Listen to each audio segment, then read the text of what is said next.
Social మీడియాని ఉపయోగించుకుని దుష్ప్రచారానికి తెరలేపారని రాజ్యసభ సభ్యురాలు రేణుకా చౌదరి ఆగ్రహం వ్యక్తం చేశారు. ఖమ్మం కాంగ్రెస్ పార్టీ కార్యాలయంలో ఏర్పాటు చేసిన మీడియా సమావేశంలో ఆమె మాట్లాడుతూ one nation one election bill ను బీజేపీ తీసుకురావాలని చూస్తున్నారు.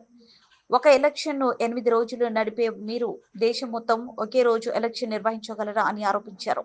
రాహుల్ గాంధీపై బీజేపీ దుష్ప్రచారాన్ని ఖండిస్తున్నామన్నారు. ఎలక్షన్ జరిగే రాష్ట్రంలో 7 దాడులతో నాయకులను భయభ్రాంతులకు గురి చేస్తున్నారు.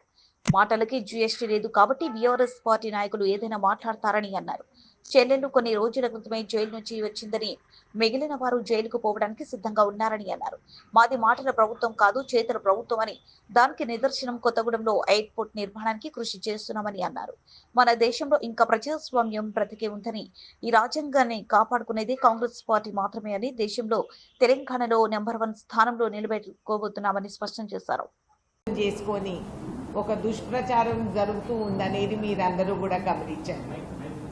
ఇట్స్ ఓకే, ఇదంతా సహజమే. రాజకీయాల్లో ఈ కాలం ఇవన్నీ నడుస్తూనే ఉంటాయి. వాస్తవాలు ఏమిటి అనేది మీరందరూ కూడా గ్రహించే ఉంటారు. ఇవాళ రోజు మొన్న జరిగిన పార్లమెంటు సమావేశాల్లో మీరు చూశారు.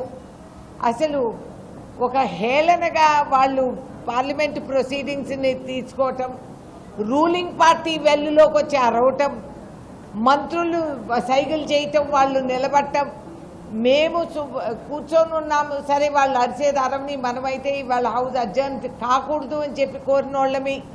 అయినా కూడా రూలింగ్ పార్టీనే గెంతులేస్తూ అరుస్తూ అసలు చర్చ లేకుండా వాళ్ళు కేవలం ఖండబలంతో బిల్స్ని పాస్ చేసుకుంటూ ఈ విధంగా దేశంలో ఉన్న ప్రతి సమస్యని కూడా వాళ్ళు అంచెలంచెలుగా తరిగించేసి వాళ్ళు సృష్టించే వాతావరణం మీరందరూ గ్రహించే ఉంటారు.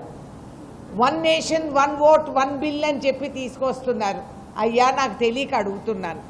వెస్ట్ బెంగాల్ లాంటి రాష్ట్రంలో 8 ఫేజులు ఎలక్షన్లు పెట్టారు. 8 ఫేజులు కనీవినీ రూపంలో. ఒక రాష్ట్రంలో మీరు ఒక పూట ఎలక్షన్లు నడపలేని వాళ్ళు దేశవ్యాప్తంగా ఒకటే రోజు ఎలక్షన్లు నడపగలుగుతారా? ఇవన్నీ చెప్పే కథలు మంత్రాలు చదువుతూ ప్రజల్ని మభ్యపెట్టే విధానాలు తప్పితే పూర్తిగా కోల్పోయారు అన్ని విధాలుగా అనేది నైతిక విలువలు లేని ఈ ప్రభుత్వం కేవలం ధనబలం కండబలంతో ఈ దుష్ప్రచారం గోబెల్స్ చెప్తూ ప్రజల్ని ఇంతవరకు మభ్యపెట్టారు. రాహుల్ గాంధీ పైన మొట్టమొదటిసారి అసలు ఒక లీడర్ ఆఫ్ ఆపోజిషన్ పైన అటువంటి ఆరోపణలు వేసి ఆయన అక్కడ దగ్గరికి పోకపోయినా కూడా ఆయనే ఏదో చేశారని చెప్పి కథలు చెప్పి ఈ విధంగా వాళ్ళు చేస్తూ ఉండే ఈ దుష్ప్రచారాన్ని నేను తీవ్రంగా ఖండిస్తున్నా. బలం లేని వాళ్ళు